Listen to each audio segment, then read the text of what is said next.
एक छोटा सा गांव था। धूप खिली हुई थी, बच्चे खुशी से खेल रहे थे। अचानक एक बच्चे ने पूछा, अरे कितना समय हुआ होगा? दूसरे बच्चे ने कहा, मुझे नहीं पता, मेरे पास घड़ी नहीं है। सभी बच्चे हंस पड़े।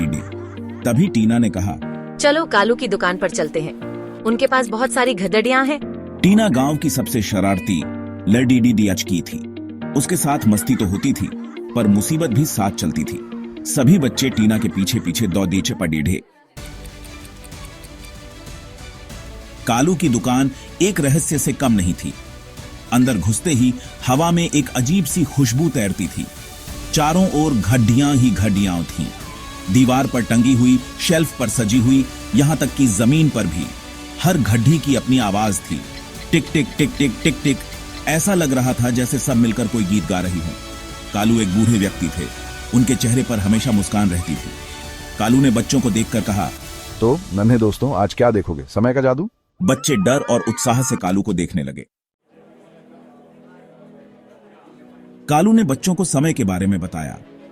उन्होंने बताया कि पहले लोग सूरज और तारों को देखकर समय का पता लगाते थे। फिर धीरे धीरे रेत घड़ियां, पानी घड़ियां और फिर आधुनिक घड़ियां आईं। उन्होंने बताया कि कैसे समय को सेकंड, मिनट और घंटों में मापा जाता है। कालू ने कहा, समय एक नदी की तरह है जो हमेशा बहती रहती है। बच्चों ने ध्यान से सुना। उन्हें समझ आ रहा था कि समय कितना कीमती है।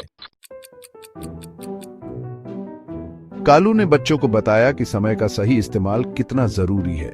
उन्होंने कहा, अगर तुम समय पर स्कूल नहीं जाओगे तो पढ़ाई कैसे करोगे?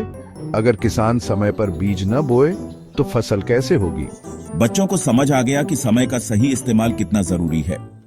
कालू की बातें उनके दिल को छू गईं। कालू ने बच्चों को एक ऐसी दुनिया की कल्पना करने को कहा जहां समय का कोई अस्तित्व ही न हो। उन्होंने कहा, सोचो, अगर सुबह ही न हो तो दिन कैसे शुरू होगा? अगर रात न हो तो तारे कैसे चमकेंगे? बच्चों ने आंखें बंद की और सोचने लगे। उन्हें समझ आया कि ऐसी दुनिया कितनी अजीब होगी। उन्होंने महसूस किया कि समय के बिना तो सब कुछ बेतरतीब हो जाएगा। कालू ने बच्चों को समय का दोस्त बनने की सलाह दी। उन्होंने कहा, समय पर उठो, समय पर खाना खाओ, समय पर सो जाओ। उन्होंने बताया कि कैसे वे अपना समय पढ़ाई, खेल और दोस्तों के साथ बिता सकते हैं। कालू ने कहा, याद रखना, समय सबसे बड़ा गुरु है, इससे सीखो और आगे बढ़ो। बच्चों को कालू की बातें बहुत पसंद आईं। बच्चे कालू की दुकान से बाहर निकले। उनके हाथों में खिलौने वाली घड़ियां थीं जो कालू ने उन्हें तोहफे में दी थीं। लेकिन उससे भी कीमती तोहफा था समय की अहमियत का ज्ञान। वे जान गए थे कि समय अमूल्य है, इसे व्यर्थ नहीं गंवाना चाहिए। बच्चे खेलते कूदते अपने घरों को चल दिए। उनके दिलों में समय के प्रति सम्मान और उत्साह कूट कूट कर भरा हुआ था। मिलिए आलसी लियो से। लियो सोने में माहिर था। उसे अपना एरियम त्याग बिस्तर बहुत पसंद था। स्कूल, उफ, बहुत सुबह। ब्रश करना बाद में। उसका पसंद थी या शब्द कल। एक थीन लियो की मम्मी का बस हो गया। लियो, तुम फिर से स्कूल के लिए लेट हो, वो चिल्लाई। लियो ने जम्हाई ली। 5 मिनट और मम्मी। वह बूथे बुथिया। उसे क्या पता था, उसकी जिंदगी बिठेलने वाली थी। टिकटॉक एडवेंचर बुला रहा था। टिकटॉक, एक बोलने वाली घड़ी। लियो एक पुरानी दुकान में ठोकर खाई। उसने एक अजीब घड़ी देखी। उस पर एक अटपटी सी मुस्कान और चमकते, घूमते हुए कांटे थे। उत्सुक होकर लियो ने घड़ी खरीद ली। घर वापस आकर लियो अपने बिस्तर पर कूद गया, हाथ में घड़ी लिए।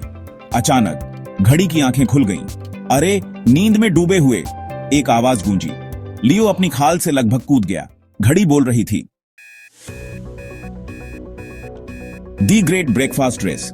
वाह, तुम बात कर सकते हो, लियो ने हैरानी से आंखें फाड़ते हुए कहा।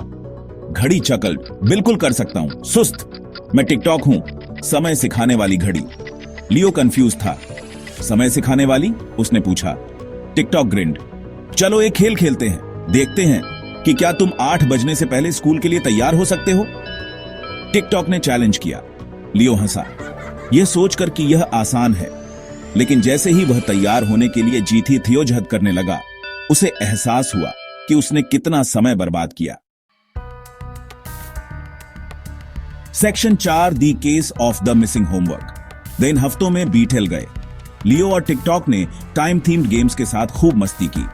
एक थीन लियो घबराहट में था। टिकटॉक, मेरा होमवर्क कहां है? वह बेतहाशा ढूंढते हुए चिल्लाया। टिकटॉक ने शांति से उसे याद दिलाया। याद है, कल जब तुम अपना होमवर्क पूरा करने के बजाय वीडियो गेम खेलना चाहते थे। लियो कराह उठा, यह महसूस करते हुए कि उसने अपनी दोपहर बर्बाद कर दी थी। Section 5, time flies when you are having fun. Leo ने उस दिन एक बहुमूल्य सबक सीखा।